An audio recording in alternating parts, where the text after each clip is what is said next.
La star des Grizzlies est dans le débat hype de la semaine. On vient d'apprendre que Ja Morant s'appellerait Jamel Morant. Alors, Demetrius Jamel Morant, ouais. Donc Ja, c'est un diminutif de Jamel, voilà, tout simplement. Bon, la star des Grizzlies qui fait, qui est un peu mis sous le feu des projecteurs. On va essayer de se remettre un peu en contexte d'abord au niveau du joueur. On peut peut-être afficher les stats de cette saison hein, pour Ja Morant. C'est 27 points, quasiment 46% au tir, même 46,3% au tir, 8 passes et 6 rebonds. Donc un joueur jeune déjà très très impactant dans une conférence des plus ouvertes, des plus disputées. Donc le meneur star des Grizzlies de Memphis, qui est plutôt bondissant. Surtout avec les transferts qu'il y a eu, la conférence Ouest, là, c'est la guerre. Exactement. Ja Morant, voilà comment on peut vous le présenter. Hein. Vous regardez sûrement les programmes NBA, donc vous savez à peu près de qui on parle. On se remet un petit peu dans le contexte de Ja Morant, qui est pour l'instant mis de côté par sa franchise. Donc, et puis par lui-même. Et puis par lui-même également, pour des affaires extra-sportives. On vous les réénonce avec Melvin Carsanti et on en discute ensemble. Des Grizzlies a connu un mois et demi compliqué, rempli de controverses autour de son comportement, mais aussi du comportement de son entourage hors des terrains. Donc le premier incident est arrivé le 5 février où on apprend que la NBA a lancé une enquête contre les amis de Ja Morant après une altercation avec le staff des Pacers, altercation qui s'est terminée avec un laser rouge pointé sur le staff des Pacers après la rencontre. Un mois plus tard, à peu près le 1er mars, on a le Washington Post qui publie une enquête avec deux nouveaux incidents impliquant Ja Morant. Le premier dans sa maison où il aurait tabassé et menacé un ado de 17 ans qui était venu jouer au basket chez lui.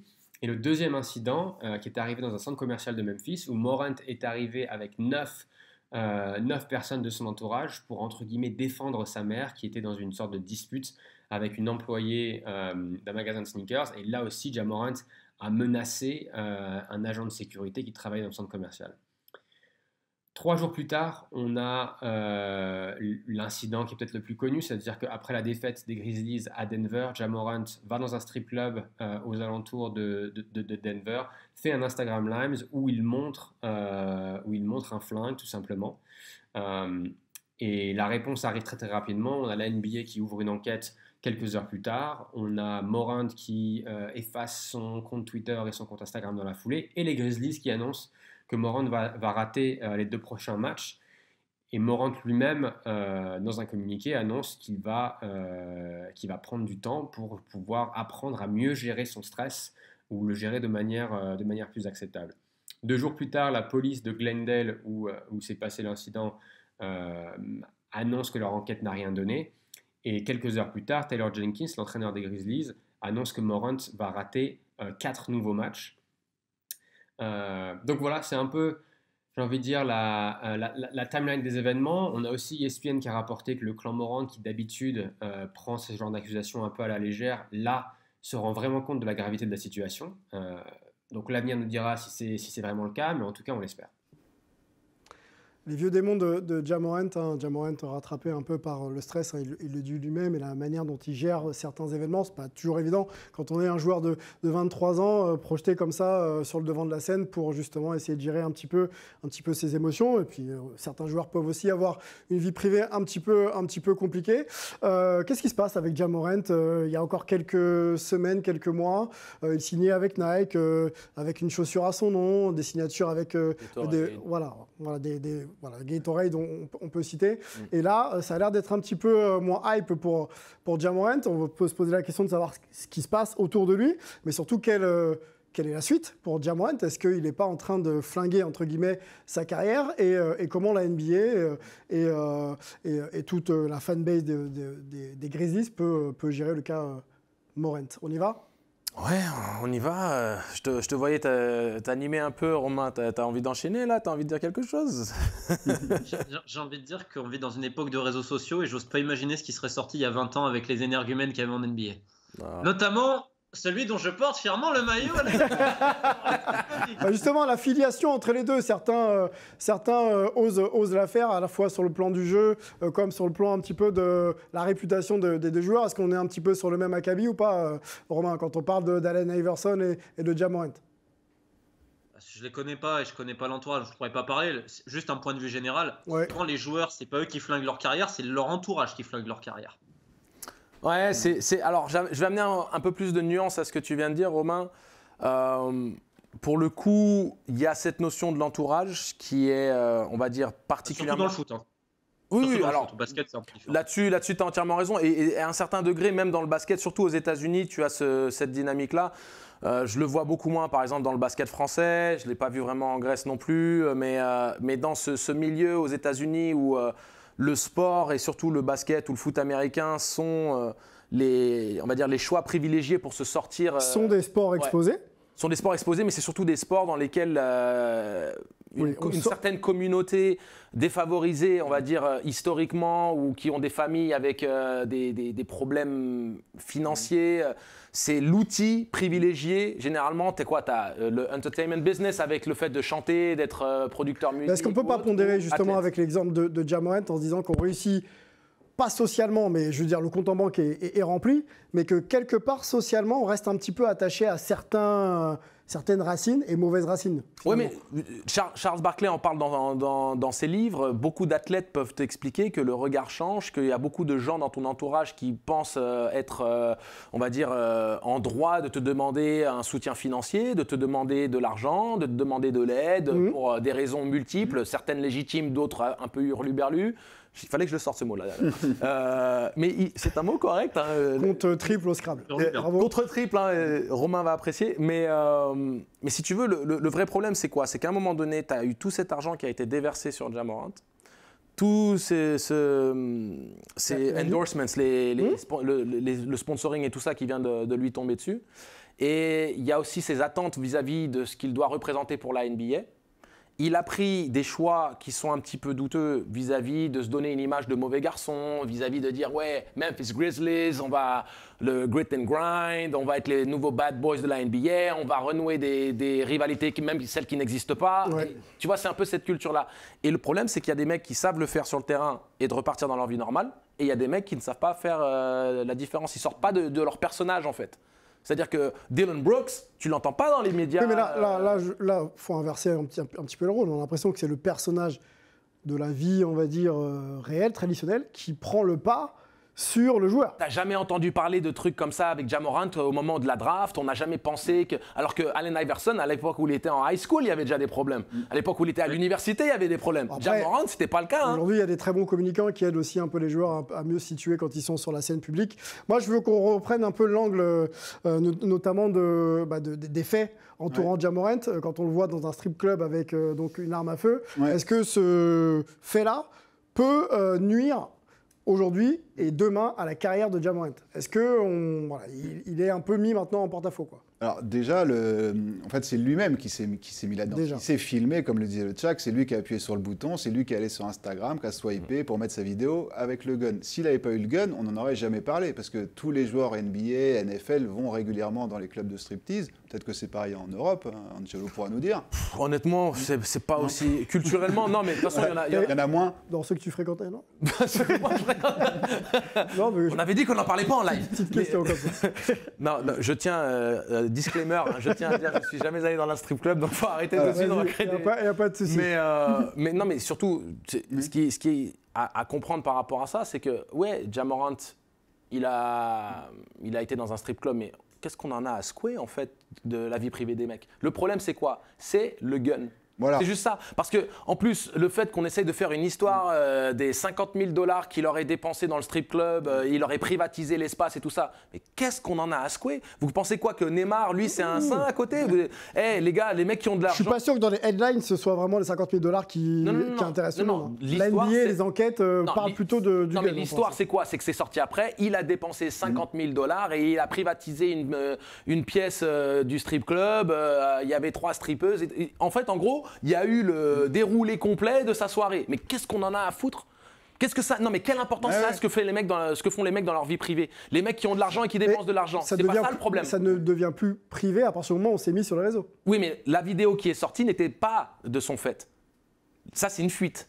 La vidéo où il se poste sur Instagram, c'est Ja Morant. La vidéo des images de lui avec les meufs, l'argent sur le sol et tout ça, c'est une fuite. Hein, non, mais ça, c'est une enquête du New York Post, en fait, qui est allée sur place, qui a interrogé les gens. Ils sont allés très loin. Ils ont interrogé les strippeuses, la propriétaire, qui a dit que c'était un gentil garçon qui ne buvait pas d'alcool. Donc déjà, ça, c'est un point positif. Mais sinon, enfin, c'est vraiment le flingue, le gun qui pose problème. D'ailleurs, la NBA essaye de déterminer est-ce qu'il l'avait avec lui dans l'avion de l'équipe, est-ce qu'il l'avait à la salle. C'est ça, surtout, parce que s'il l'avait qu'au strip club, là, il serait moins ennuyé, je pense. Mais s'il l'a eu à la salle et dans l'avion de l'équipe, là, il pourrait prendre cher. Alors, juste un point d'histoire, cette affaire fait un peu référence à un joueur qui est en NBA il y a une dizaine, voire une quinzaine d'années maintenant, Gilbert Arenas, exactement, l'agent zéro, qui avait donc menacé ses coéquipiers ou un de ses coéquipiers dans les vestiaires, donc dans une installation NBA, et ça lui avait valu 50 matchs de suspension. Lui, il a flingué sa carrière. Pardon ? Lui, il a flingué sa carrière. Et lui, il a flingué sa carrière pour le coup. Ouais. Est-ce que... En fait, c'était deux joueurs qui se sont mutuellement menacés. Exactement. Même si Gilbert Arenas était, on va dire, instigateur de l'histoire, mais c'était particulièrement agressif. Est-ce que Ja Morant peut justement... C'est pas comparable.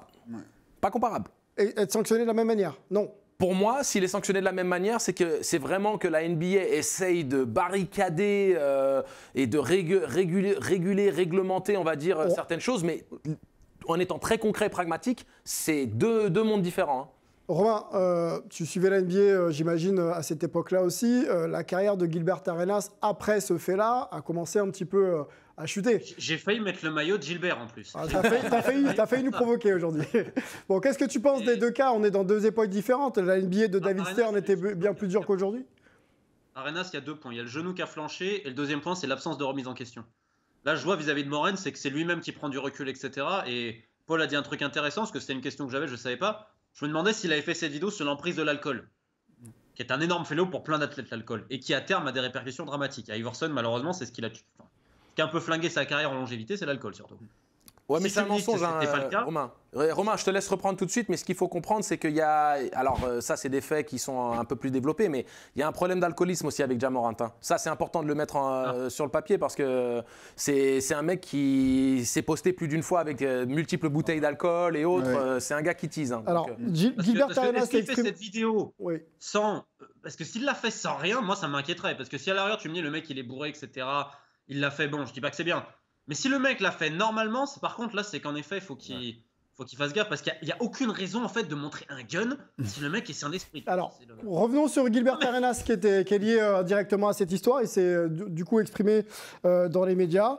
Le concernant, je n'ai jamais été suspendu pour avoir eu des armes à feu dans les vestiaires. Je suppose qu'ils utilisaient les 50 matchs comme référence parce que c'était ce que j'ai eu à l'époque. Donc l'idée, c'est de se dire peut-être que Ja Morant pourrait être suspendu 50 matchs. Et il continue, Gilbert Arenas, en disant que si lui-même était propriétaire, je ferais ce que tous les propriétaires font, je ferais comme si je ne voyais rien. Voilà, donc a priori, il se passe des choses dans les coursives, dans les vestiaires, qui restent un petit peu loin des regards. L'ami Gilbert, alors il faut se rappeler qu'il s'agissait de Javaris Crittenton. Crittenton, oui. Voilà, donc Javaris Crittenton et Gilbert. C'est parti très loin. Hein. Le coach était enfermé dans son bureau, traumatisé. Il y a eu Caron Butler qui s'est interposé entre les mecs. Les mecs étaient à bout portant, en train de se pointer le gun avec des guns chargés. Et des armes à feu, avec un sac d'armes à feu qu'avait ramené Gilbert Arenas. Et il a mis les armes à feu devant le gars en lui disant « Choisis ton arme, viens, on y va maintenant ». Non, là, il est en train de parler, Gilbert Arenas. Il a beaucoup d'opinions qui sont pertinentes, super intéressantes quand il s'agit du jeu. Mais quand il s'agit, on va dire, de se positionner vis-à-vis de faits tels que ceux de Ja Morant, il manque non seulement d'objectivité, mais il se cache bien de remettre les choses dans leur contexte propre. Il a été question pour lui de prendre 50 matchs parce qu'il a été suspendu en janvier. Et c'était le reste de la saison, en fait. Donc, les 50 matchs qu'ils ont pris, c'était juste le reste de la saison. Alors, pour le cas de Ja Morant, qu'est-ce qu'il risque ? Ja Morant, et comment la NBA peut se positionner ? Ja Morant ne risque rien. Rien du tout, pas de match de suspension. Non, parce que comme il est déjà en retrait et qu'il a déjà pris des matchs, entre guillemets, pas de punition, mais des matchs qui ne jouent pas avec sa franchise, qu'il ne joue pas pour lui-même. La police du Colorado a mis fin à son enquête, mais en stipulant, pour moi, il y a des nuances, parce qu'aux États-Unis, ils sont très précis. Il faut qu'on fasse vite. Mais ils sont très précis dans leur manière d'écrire les choses. Ils ont dit en disant qu'il n'y avait pas assez d'évidence pour condamner qui que ce soit. C'est-à-dire quand même… Oui, absence de preuve. Absence de preuve. Mais qui dit absence de preuve, ils n'ont pas non plus présenté la chose en disant « il n'y a rien à reprocher ». Ils disent « il y a absence de preuve ». Donc il y a eu une enquête. Mais une fois qu'ils mettent ça sur le papier, c'est fini. On a un journaliste d'investigation auteur avec nous, les enquêtes, il connaît. La prise de position justement du Colorado vis-à-vis du cas Ja Morant, est-ce que tu la comprends ou est-ce que si on veut vraiment trouver, on peut? Ils connaissent leur boulot. Je vois pas les raisons qu'ils auraient de mentir. Maintenant, le seul problème que j'ai, c'est la NBA qui aime des fois être plus propre qu'elle veut bien se donner l'impression. Je pense pas qu'il faut faire une chasse à la sorcière, mais si tu fais un truc poussé, maintenant, c'est les autorités, c'est le job des autorités. Si les autorités disent qu'il n'y a rien, c'est fini. Je vois pas pourquoi la NBA ferait quelque chose en plus. Bon, on va observer. On sait que Ja Morant, du coup, prend les devants et du côté de la Floride, dans un programme justement de réhabilitation sur le plan. Il s'est mis au vert. Exactement, sur le plan mental. Mais la NBA va soutenir la grande différence avec Arenas. Hein. Ouais. Parce qu'Arenas, il s'est jamais remis en question. Encore aujourd'hui. Et la NBA, elle a doublement intérêt à soutenir Ja Morant. Premièrement, c'est le futur de la Ligue.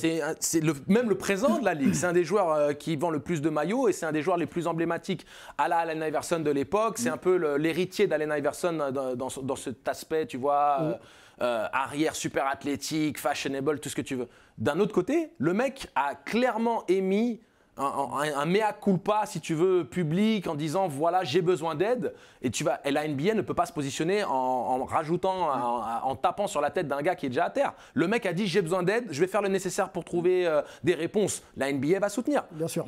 C'est pas des matchs de suspension vu qu'il s'est déjà mis en retrait. Il a déjà été puni, entre guillemets.